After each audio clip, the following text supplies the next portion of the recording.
5 seconds here. This is for Jimmy. Little.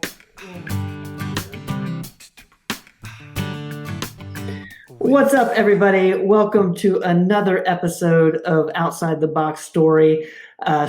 Excuse me. I'm your host Ben Rogers, and I'm just like tickled to death that I get to talk to this guy today, and you guys get to hear his story. This is Nahshon Garrett, and Nahshon. First of all, how you doing? We met about 5 minutes ago, and we're still in the introductory phase. So how you doing? How's your day going? Oh, I'm doing very well. It's been a very seemingly boring and lazy day, but for the most part, it's just about rest and relaxation where I'm at. And I feel like I already know you because I've watched your podcast and stuff. So it's kind of almost like a second introduction for me meeting you. Well, cool.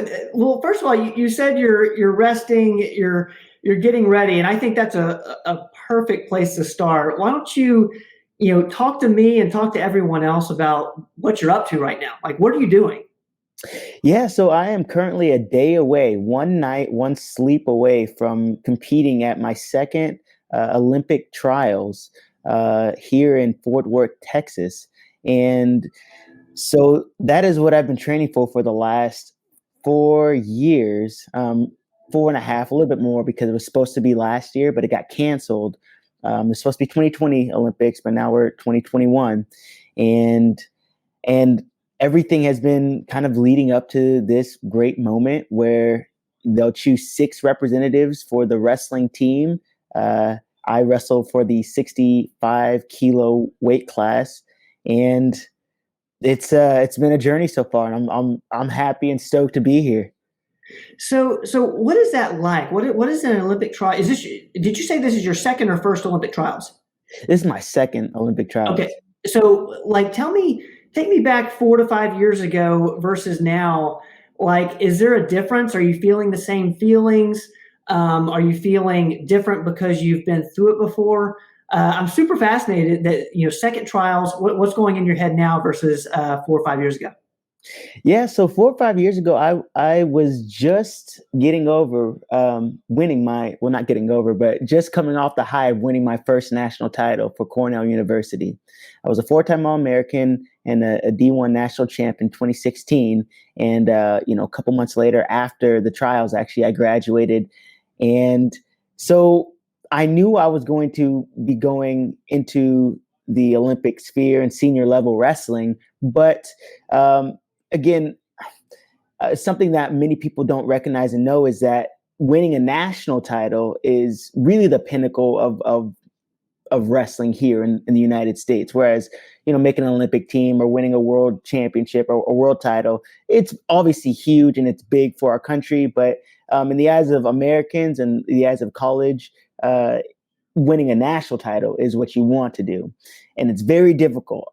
Either way, it's very difficult to do. So I was coming off of that national championship win. I actually went down. I went down about basically 10 pounds from my weight class that I won the national title in. So I wrestled at 133 pounds. I won my national title there. And then I went down a weight class down to 125 pounds, which is 57 kilos. And I think going into that first one, I think I knew, I think I felt exactly almost the same. This idea that you're wrestling the best guys in the country. It's not going to be an easy journey. It's not going to be an easy trip. There's no easy matches. Nothing is going to come easy. Nothing's going to come cheap. And so being prepared is the one thing that is in my mind for focus. This time around, there's a lot of experience that I've received and that I've gotten in this style specifically. In college, collegiate style is folk style. Now, no other country does folk style except in America. Mm. It is very specific to our country, whereas everyone else in the world is doing freestyle. The only difference is there's just differing rules about control and about how you can score points.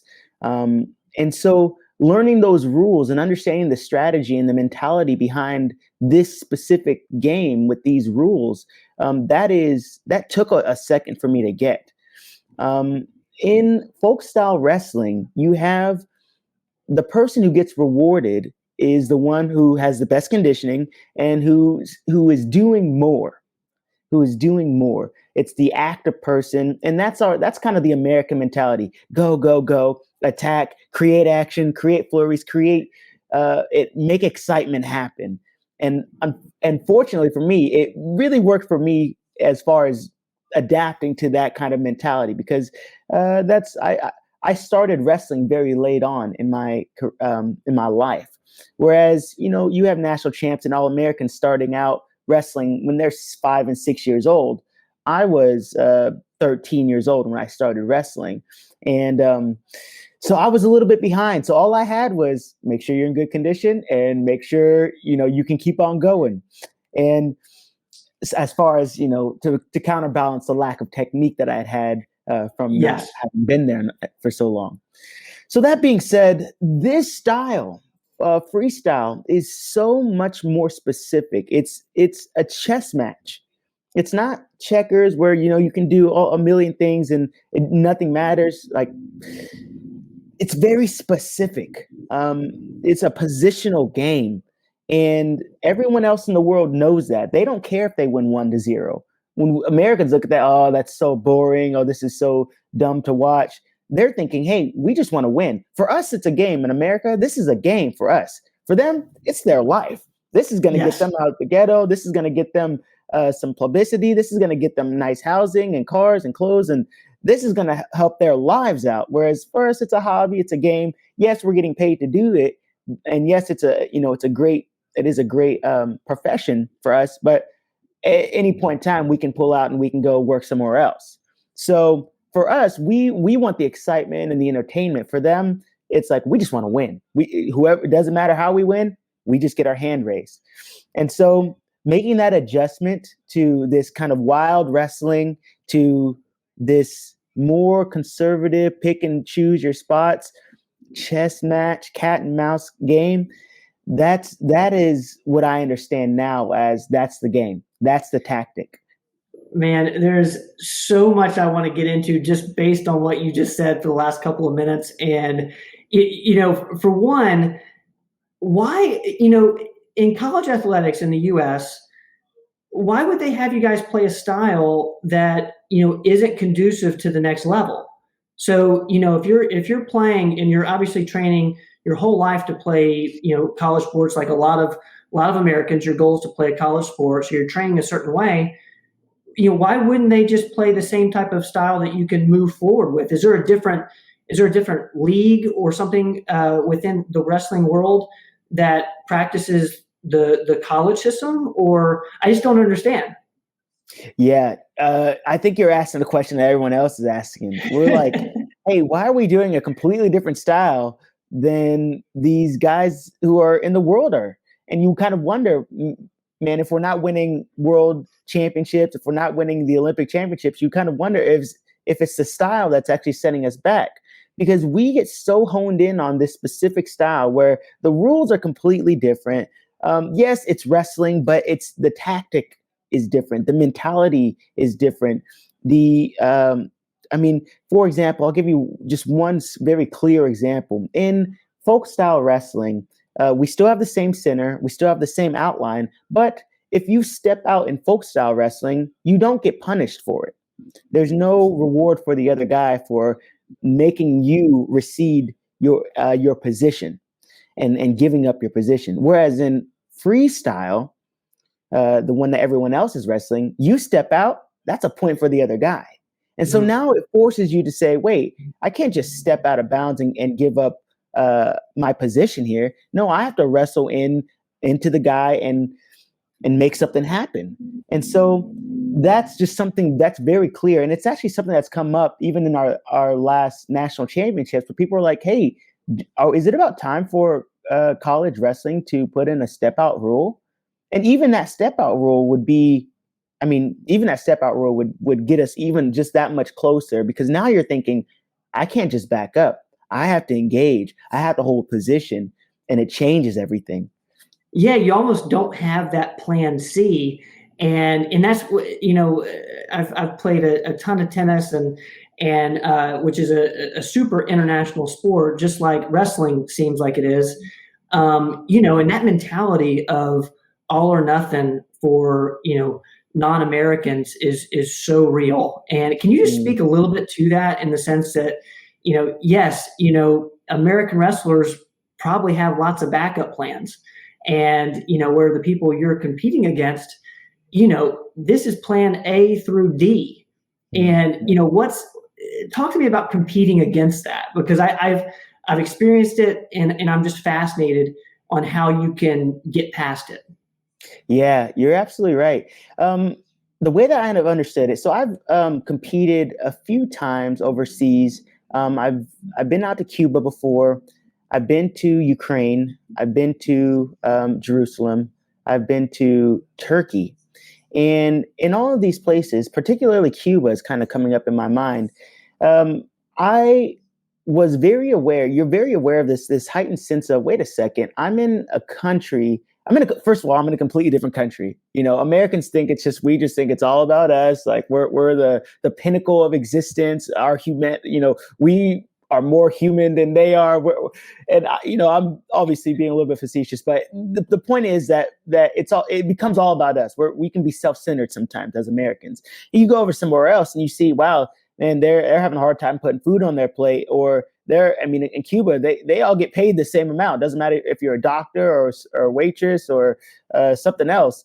You're getting paid the same amount of money, and that's when you look at the athletic part of that, you see these guys, they wear the same clothes every day. They have maybe one or two pair of clothes. They're begging us for our clothes. Hey, can I have this? Can I have your shoes? Can I have this? They have old shoes. They have old clothes, and they're using rags to mop up their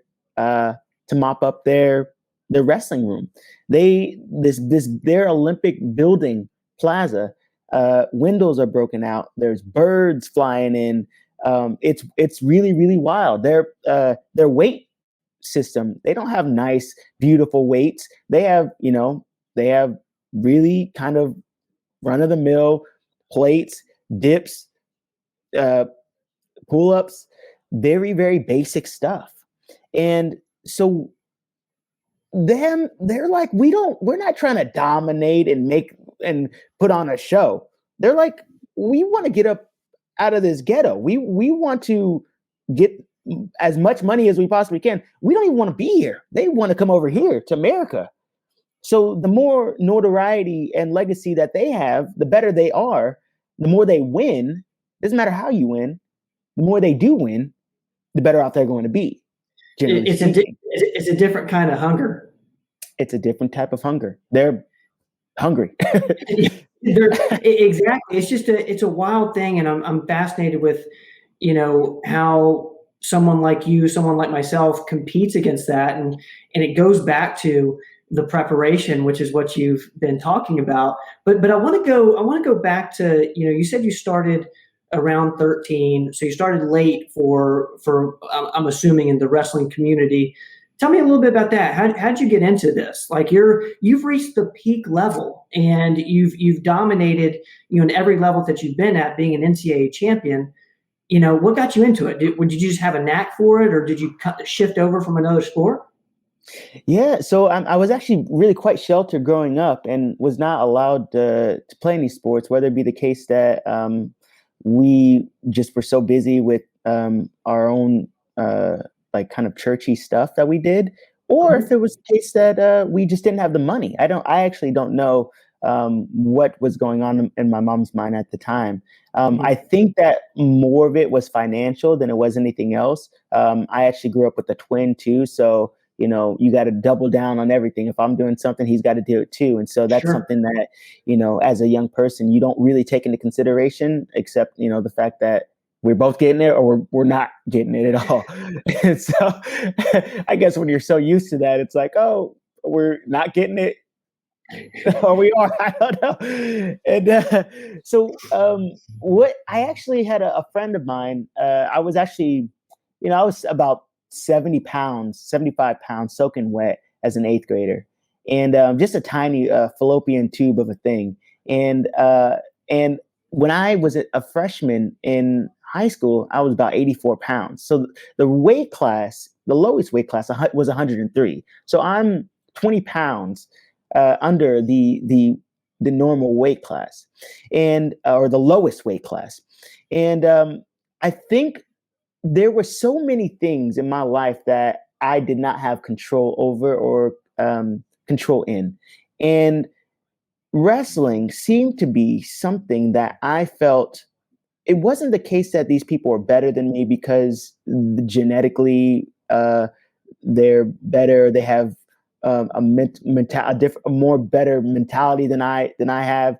It was more the case that I just didn't know what I was doing. If I figure it out, then I'm pretty sure I'll beat them. And that really was my mentality. It was like, if I lose, it's because of me. It's not because of anybody else. And I've always carried that mentality with me in the sense of this responsibility, this kind of self imposed responsibility that, hey, if you want to be good at this sport, if you want to grow, if you want to be successful, then you'll put the effort in when people aren't watching. You'll do the extra work, and it pays off, and it ends up paying off in the end. So, what I'm hearing there is it was with wrestling. It was in this, constraint of a sport that you found something that was like, I have control over, the outcome here. If I don't get the outcome I'm necessarily wanting, it was because of me and maybe my preparation, or there's something I can do in response to that. And is that what clicked for you? It was like, man, that feels good. Yes, it 100% was. It was wait a second, I may not be able to control this part of my life. I may not be able to control this, but what I can control, I will. And I want to do it to the best of my ability. And I want to use the skills and mentality and strength and speed and mental fortitude that I've been given to do the best that I possibly can to achieve the pinnacle. And I think that's one of the beautiful things about sports, and why I think it's such a healthy thing for kids to at least do it for fun, because you do learn. There's like a direct correlation between effort and improvement. It might not be winning necessarily, but if you put the effort in and if you're doing the right things, there's no question you're going to see some steps forward. And I think just as kids, as people, as men, that's something that we love and we feel good about, and it can translate. And has that sort of mentality transferred into any other area of your life, out of curiosity? Yeah, absolutely. I mean, I feel that the same mentality that I carry in wrestling, this idea of perceived level of effort and kind of grinding through the difficult times and recognizing this whole thing as a journey and not necessarily this vacation destination. That's not the point. It's not necessarily that you're trying to get somewhere. It's who you're becoming on the way. And these are just milestones. Yes, this is a great time in life. It only happens. The Olympics only happens every 4 years. The chances, the opportunities that we get to even compete at this, with age and everything else coming up, and injuries, and then just desire to compete, kind of fluctuating, it's few and far between. And so if we set our sights kind of on these grand moments in time and say, like, this is it, like there's nothing else that really matters, we miss the point. We miss the point of the journey. We look back, and even if we get there, we say, what did you learn on the way? Who did you become? What kind of person did you become? And I feel, yeah.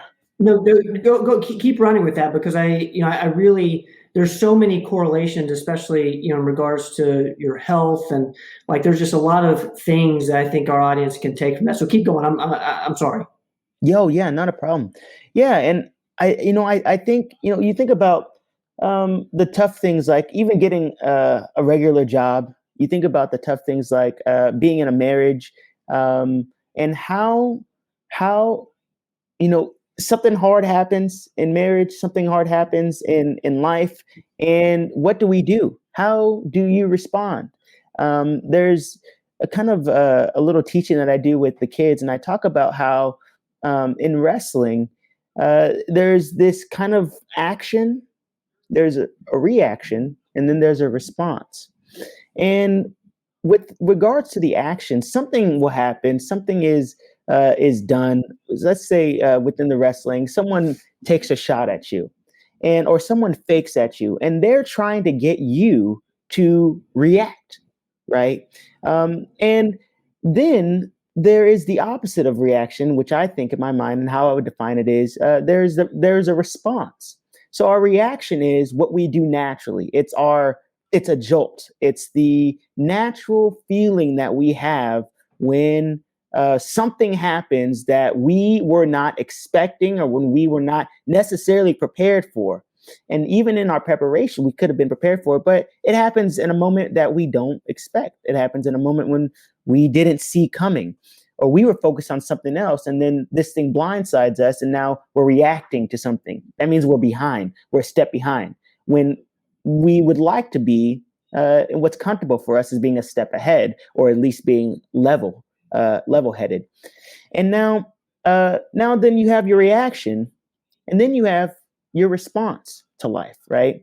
And again, in the connection between wrestling and life, for the most part, a lot of people will react to hard situations in life, or uncomfortable situations in life, or uncomfortable experiences in life. And this reaction often takes a place of wanting to protect themselves, wanting to maybe protect other people. Maybe there's kind of self-driven thing inside of them that's like, oh, I need to pull away from this situation, or I need to go full-fledged onto this, and that kind of ends in self-destructive patterns that can end in a lot of different things. Or we can respond, and that response is taking a second to realize, hey, okay, this thing has happened.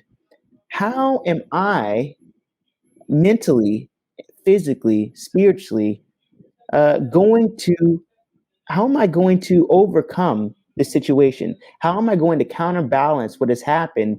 And why is this happening? Asking questions, figuring out your habits, figuring out how you respond to certain issues, problems, circumstances, and things in your life that you were not really ready for. And so wrestling gives me, and that's what I teach my kids is, hey, we have to learn how to respond, but in order to respond, you have to be prepared. And I think a lot of that preparation is learning to know ourselves better, how we think, our heart, our fears, and overcoming those things in a way that is going to be beneficial and helpful for us in the long run. I loved what you said there, and immediately when you said, there's the reaction part, it feels like so often we focus on the reaction, and when we do that, that feeling of being in control is lost. And the way you were describing the response, by asking questions, by, kind of saying, okay, what am I fearing here? Why did this happen? All of a sudden you take control back. And Wow. it's so obvious in the sporting world. And I think it's the same thing with life, relationships, health. It's very similar, and that's why I love that. It seems like you're helping young wrestlers, and because there's so many life lessons there, with the just deciding that I'm going to respond to this.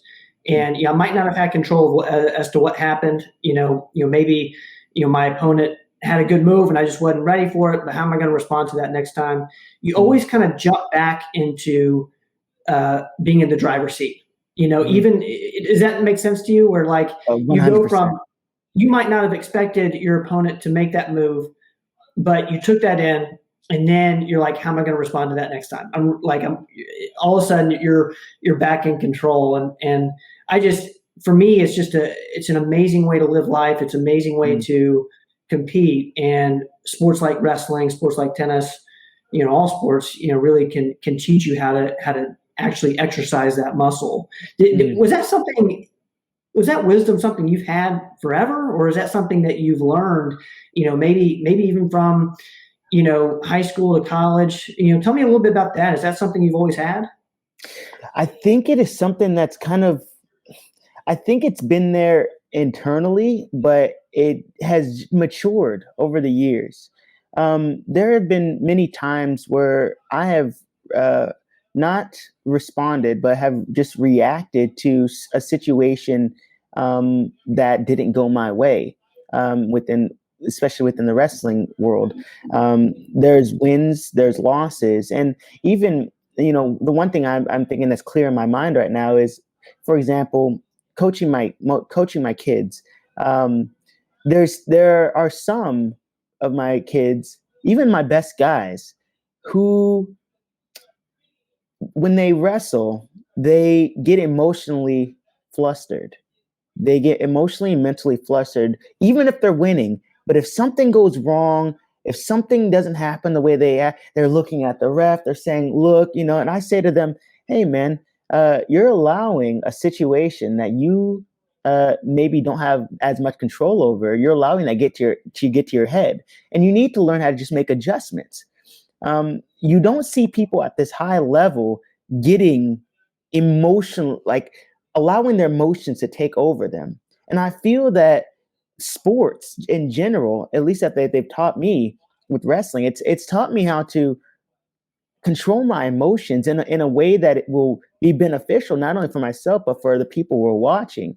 If I throw a fit and cry and bang my head and throw my headgear and act like a jerk to people around me after I lose, first of all, I have little ones watching me, and second of all, uh, there's something inside of me that's like, whoa, wait a second, that's not what we're here for. You didn't come here to be that. And it's something that we have to go through. Sometimes you have to act like that and feel that a little bit before you learn. Ah, I don't want to be that, or that's not the way to go. Um, and so I think it's something that has been matured over the last few years. You understand? Hey, man, it's a journey. It's difficult. It's hard, but good experience, an excellent experience. Did you? You've obviously been super successful in wrestling.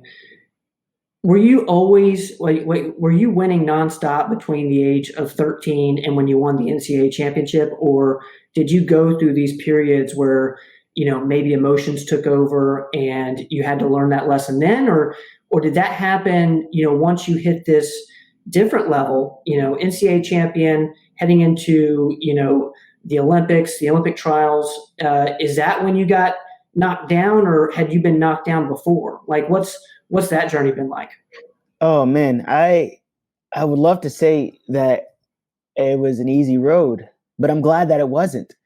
Mhm. I'm very glad for the ups and downs of life, particularly in my wrestling career, because every single up and every single down, it it taught me and it showed me the kind of person who I was, and it kind of exposed me for what I said I wanted, what I said I desired, and if I was willing to continue persevering on to the goal. Um, there's this kind of philosophical assumption I think exists in the world, which says that what you do defines who you are. And then we're kind of living under this, with that philosophical assumption, we end up living under this, the pressure of what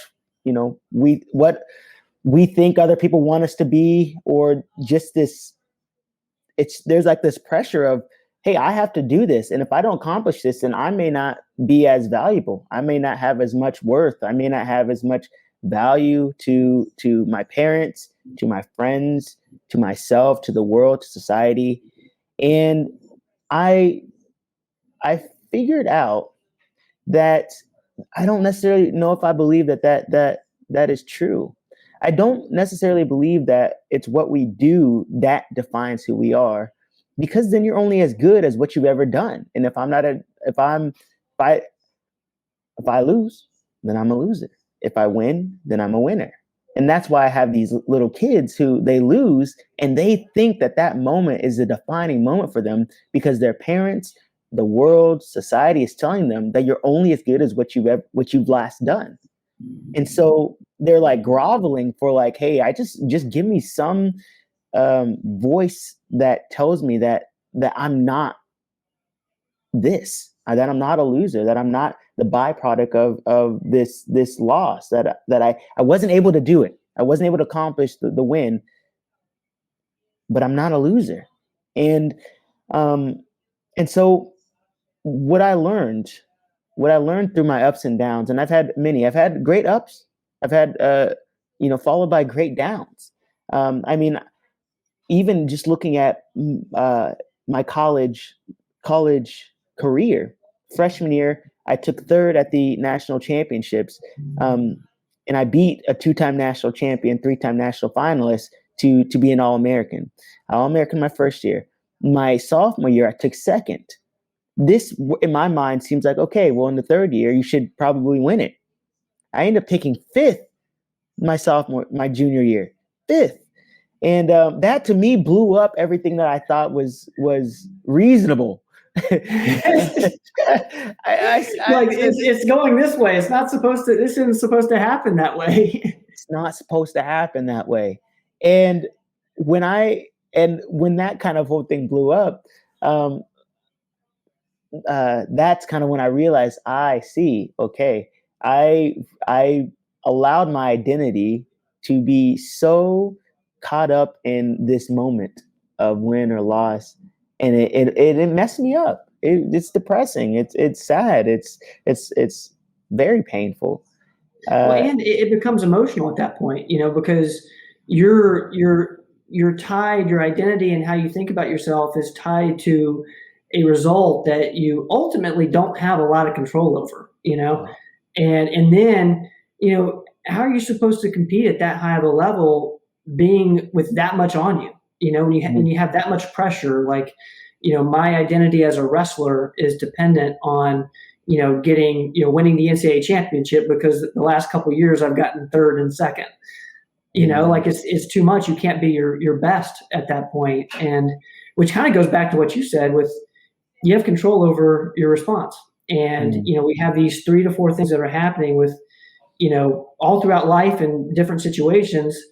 To me, it seems like the best thing to focus on is the response. You got your preparation, and then how you're going to respond to whatever happened then it's like a repeating cycle almost.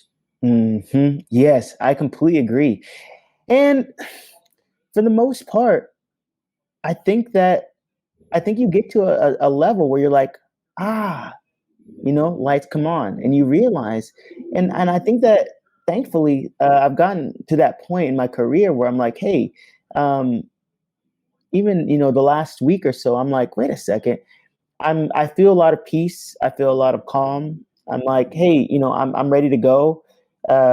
There's some people who might be freaking out. There's some people who might be like, this is it. This is, if I don't win this, then it's over. And it's not like that for me. And I want to steward what I've been given well. And this is what I tell my kids too. I'm like, hey, listen, at the end of the day, your effort, the effort that you put in, I think that is what will keep you intact. I think there's a lot of times when something happens and we fail to do something. I feel like the greatest regret that we experience is the time that we know we could have given more, but we didn't. Mm-hmm. We know we could have put in more effort in. We could have put more preparation. We know that we could have done more, and we didn't. And That's hard. That's hard. And at the same time, I almost feel like we can't let that stop us. So say we have an off day Mm. and, I didn't put in that work that I really wanted to, and I know I needed to. Mm. I also think there's a moment where we can't judge ourselves on that, or else we're not going to get back on the horse tomorrow. Mm-hmm. It's almost like you got to say, okay, what's my response to this bad day going to be? Mm. The effort wasn't quite there. What am I going to do now? And then you're back in the driver's seat, and you can, have less of those days. Mm-hmm. What's your thoughts on that in terms of just not judging yourself for those times where you do fall short of your expectations, whether it's through effort or just a result you didn't want? Oh man, that is a great question. It's in my kind of mind, and kind of in the way I hear it is, like in light of failure, how do we give ourselves grace in the light of failure, in the light of wow. I mean, that's a great question. The way that I understand it right now is recognizing that it is, I think it goes back to that journey, that this is a part of us becoming who we are supposed to be. Each of us has intrinsic value, intrinsic worth, a call, a purpose, a destiny for our lives. And sometimes we think that this moment in time is what will make us or break us. And I think that when we learn to kind of just live out of our being, just who we are, and allow these things to be what they are and learn from them, I think that's, in my mind, the best way that I've overcome the failures of life. And yeah, that's kind of how I look at it. And not being too hard on ourselves, because we can be, and sometimes it's not even our voice. Sometimes it's the voice of other people. Sometimes it's the voice of parents. Sometimes it's the voice of siblings. Sometimes it's that nagging voice from some other entity or some other whatever that is in our heads and in our minds, telling us that we're not, and we can't be, and it won't happen, and this negative thought. And yeah. No, I mean, you're preaching to the choir here, and because I often, like, a muscle I've had to exercise is being able to recognize, when that voice in my head was mine or someone else's, and that's something you have to work on. Like, you really have to you have to build that muscle of your own voice in your head, because I listened to a great interview the other week about how that's like it's a companion that's always with you, and you got to exercise that so that it's being a good companion, essentially, that voice inside your head. And the idea that not every thought that passes through our mind is ours. Yeah. I think a lot of times, like, it becomes yours if you identify yourself with that as a reality in your life. Yeah. And we can eat just as easily as we can accept negative thoughts, and we're so quick to accept negative thoughts about ourselves. We can just as easily, by practice, as you're saying, reject negative thoughts and receive well-being and goodness into our hearts and into our minds, where we can manifest that as a reality instead of the negative thing that is always that we always expect. And that's, now, how crazy is it that we generally tend to accept those negative things as more of a reality than to enjoy the positive things, like that good things are supposed to happen to us, that we are supposed to be living in a state of joy, and not joy in the sense that we don't, it doesn't look like necessarily being happy all the time. Like, if you want to be happy all the time, then you're great. But it's a sense of joy in the experience. It's like, oh wow, that was crushing. Oh, but that was good. I feel sadness. I feel this pain, but that's humanity. That's a part of being a human. Those are the feelings that we need to protect. And that's what this life is about. That's the journey.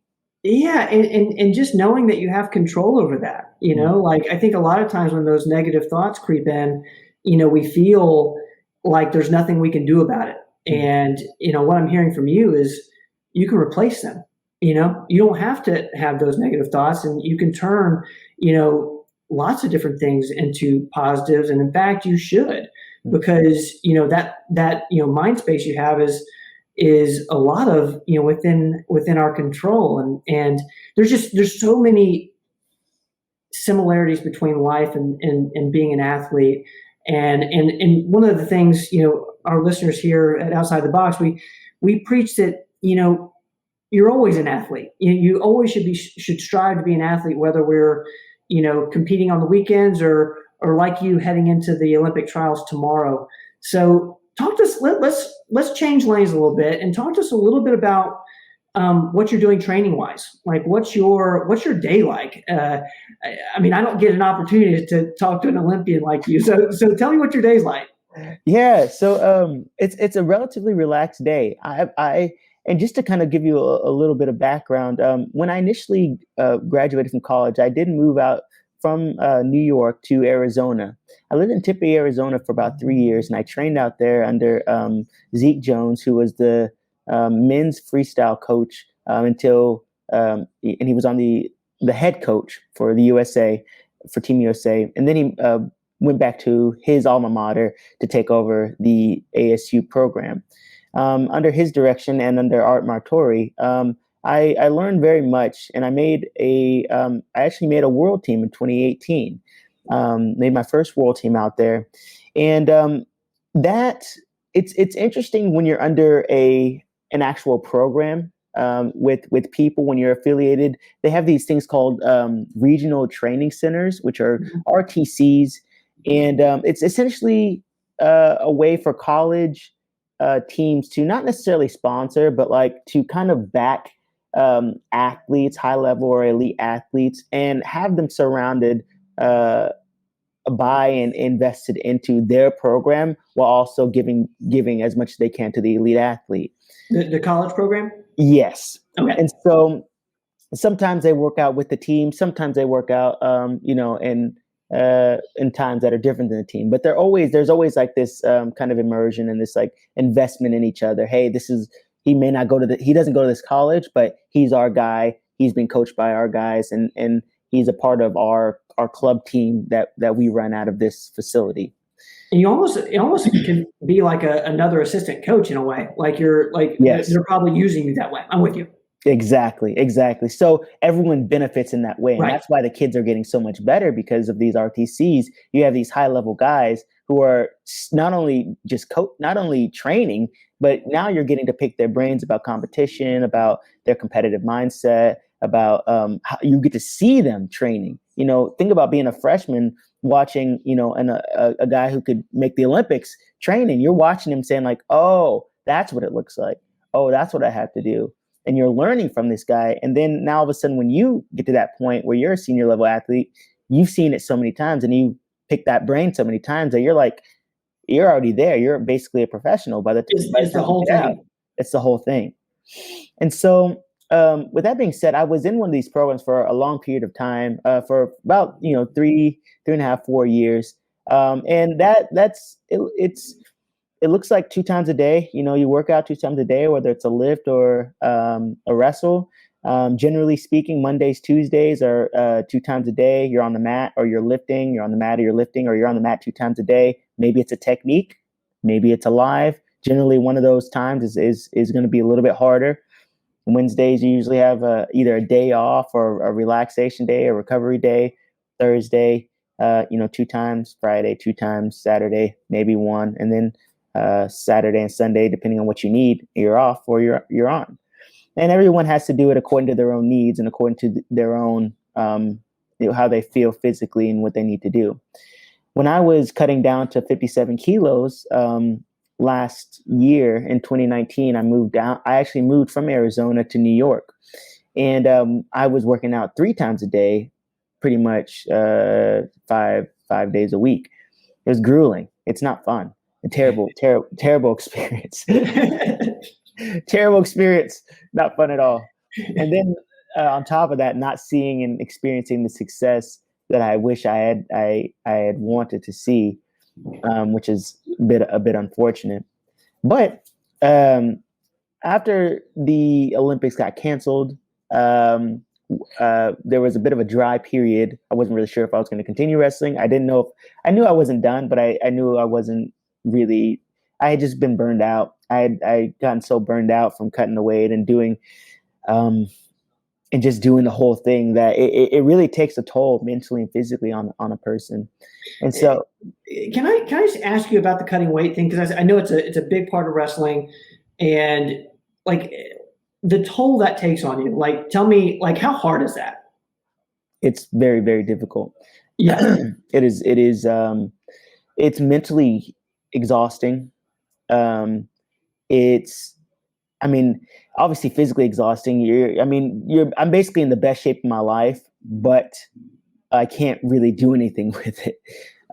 It is such a conundrum because in my body is in the best shape of its life. I'm working out 2-3 times a day. I'm strong. I'm physically fit. My conditioning is really good. But in my mind, in your mind, it's just the gruel. It's a drag. It's a weight on your mind constantly. How much do I weigh? What do I need to do? Oh, I need to work out. Oh, what can I eat? What can I eat? I'm on this diet, low carb. Okay, I can't have this. I can't have this. Oh, I can't do this. Oh, I have to watch what I eat. So there's no such thing as like eating for luxury. There's no such thing as eating for enjoyment. Like everything is for fuel. And when you live like that, it's like you become like this, you're just so engrafted into this place mentally that you just don't know what to do. And what's your energy levels like when you are so restrictive? I'm wondering, how do you compete if you're normally, say 150, but you have to cut down to 135? Are your energy levels much lower at 135 than they are at 150? Do you feel any different? Yes and no. You feel what you need to feel to compete well. So okay. You may not be able, you may not emotionally and mentally have the ability to get on maybe a conversation like this. If I was cutting down, I'd be like, no, there's not a chance I would take it. You know what I mean? Because it's like it's a lot of investment. It's a lot of time. Sure. Like every minute, every hour, it all if anything's taking energy that is not for cutting weight or competing, then it's not worth the investment.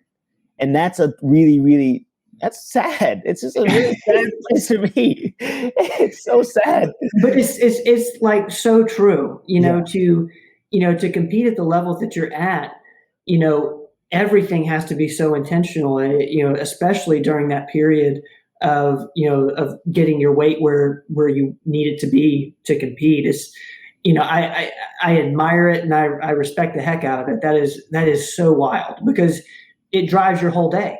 You can't have a distraction. You have to monitor your energy, the way you monitor, the gas in your car, which, I'm hoping that a lot of us can learn from, maybe not to the degree where it becomes, obsessive or unhealthy, but starting to see food as fuel and manage that energy, I think is important for everybody. Yes, you're absolutely right. And I think the only thing that comes from it is you being able to see that extreme while miserable has helped me to recognize the freedom that I do have, not only in the sense of my sovereignty as far as being able to eat food and being able to drink water. Like I'm talking about, you can't even you can't drink water freely. You got to think, all right, it's 14 ounces here. So, okay, you got to measure that down. Can't have a sip over this. That's, you can't even drink water freely, and it's painful. You can't eat anything fun. And so now being able to see that because of that extreme, being able to see that now, it's like, oh, okay. Yeah. and now I'm making like more conscious decisions on what I can eat, and like, wow, there's a freedom. And I tell you, if if every American just could just experience what it's like not to have food and not to and have their food regulated for a period of time, I tell you, they would have so much more. They'd have so much more respect for their bodies. They'd have so much more respect for uh, I don't know, for their lives, I think, and what they're putting in their bodies. And I think that it was a good experience for that, but miserable while you're in it. So let's come full circle here. You're Give me your ties to East Tennessee. That's how we got connected. I know you spent some time up in the Tri-Cities. Tell me about that. What brought you here? So essentially, what ended up happening was during that kind of down period, that dead time, for about a month, I didn't hear from anybody with regards to a job or anything else. Not that I didn't have people reaching out, because I did, but just during this 1 month, there's this guy who kept calling me, who lived down in Eastern Tennessee or Northeastern Tennessee, and he kept asking if I would be willing to take over the club down there. There was a guy who had been out there for about 4 or 5 years, who had had this little club down in Kingsport, and he was running it, doing a good job. He had to leave, so he left, and they were like, "Hey, we need someone to come take this over." It's kind of a nice little honeypot for building. As far as like having really elite guys out in that area, it's you kind of few and far between. So, me and my name kind of drawing some attraction would have been beneficial. It would have helped me out and kind of obviously helped the community out. And so, after about 3 or 4 weeks of this guy nonstop calling me and bugging the heck out of me, he's not one of my best friends. He finally got me.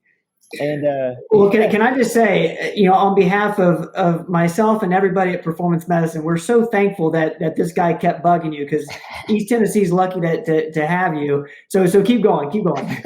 And so I made my way out here, and it's funny because the first week I got out here, I had people from Oregon calling me, I had people from Illinois calling me, "Hey, do you want to take this job? Do you want to do this? Do you want to come train out here?" And I'm like, I literally just moved to Tennessee. What am I doing out here? And so it was funny, but it was, hey, we need to be out here. This is a good spot for us to be here. And at the end of the day, you want to do what's right for you and your future and what you think is necessary. With that being said, my training it looks very different now. Sure. Because it's not the same as being being affiliated with the school. It's not the same. I do have coaches that will coach me, but like I don't have a coach on me, eyes on me all the time. I don't have the elite wrestling partners, even college wrestling partners to train with on a daily basis. And I've been in those environments. I've been in both, right. and I've been trained by the best. I've trained with the best, and I've taken what I need to take from them, and I enjoy the journey of being able to kind of decide for myself what I'm going to do and how I'm going to do it. With that being said, the only limitation is really the only limitation is the ones that I put on myself, right? Mm-hmm. The idea that like maybe if there's like a mental limitation on myself, that's like, I don't have as many people like saying, "Hey, you're looking good. This is great. Hey, let's fix this up. Let's do this." I don't really have that. So I have to do it for myself. Yeah. And so it put a lot more responsibility on me and my growth and just me being better as an athlete, because I'm coaching people. I'm not only coaching kids, but I'm finding time to lift, to run, to bike, to wrestle, and and it doesn't necessarily. You don't need the best stuff. Like you don't need to have the most elite partners and the most elite. What I think people are think that they need that all the time, and you don't. You don't need it all the time.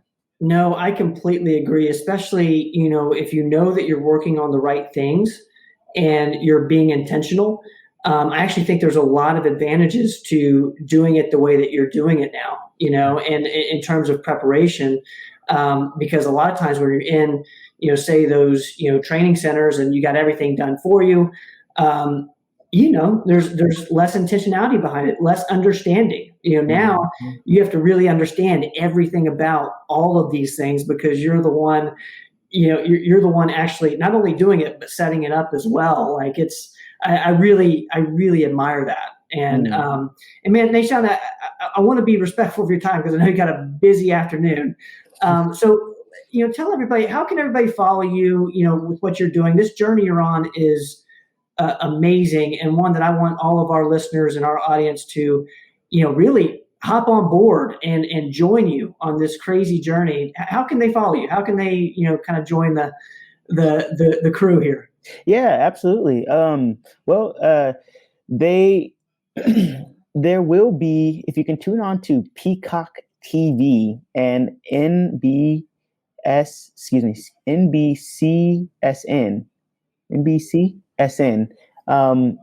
I believe it's going to be on NBC, so it will be live on there if they want to check it out. Is there a date and time? Yeah, so there's the time is 11 a.m. Eastern Standard Time, and that's when we're starting it. It'll be tomorrow.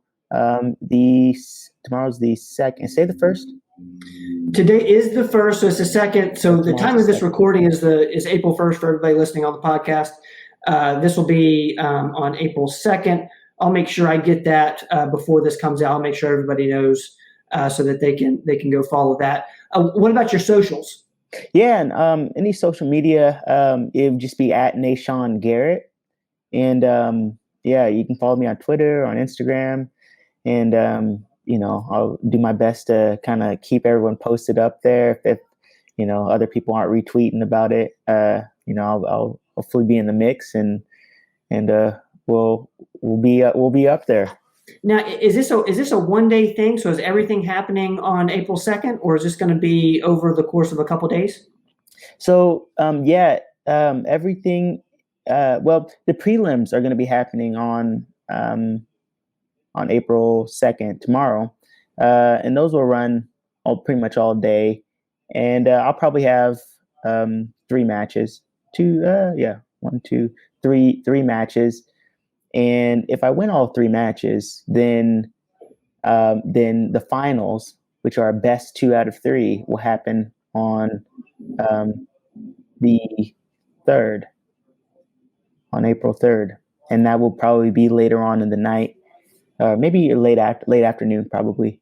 But is it a winner take all sort of situation, or is there a certain number of people that get to move forward? Yeah, winner takes all. There you go. That's man, I freaking love this. I tell you what, Nahshon Garrett, man, I can't tell you how much I appreciate this time. I know you got places to go, but man, you've made me so happy just by chatting with me, and I know our listeners appreciate it. So thank you for hanging out with me, man. Of course, and thank you guys so much for your support and for having me on this show. It is a wonderful show. So much information, so much good, solid information just to be had, and I'm very appreciative for your guys' show, and thanks for letting me be on here. Well, I appreciate that, Nahshon. For everybody listening, this has been Outside the Box Stories. I'm with Nahshon Garrett. I'm the host, Ben Rogers. Thank you guys so much. And as always, we'll see y'all next time. No, don't go away.